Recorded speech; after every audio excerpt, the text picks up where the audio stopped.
I think real source of inner joys, as I already mentioned, whether believer or non-believer, you remain truthful, honest, and mentally you will be much more happier.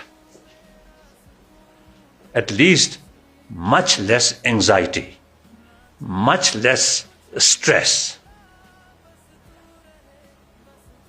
Many anxiety, I think, very much connected with fear, distrust.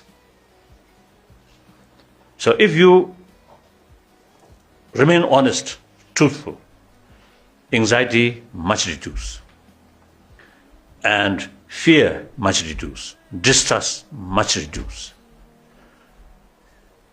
So long you yourself much less for anxiety, and your conduct with other people more truthful, more honest, then you can create your surrounding, your atmosphere, peaceful, genuine human friendship.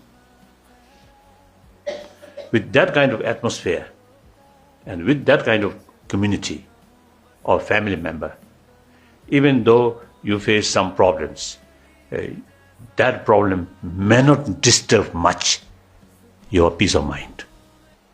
Clear? This is my fundamental belief.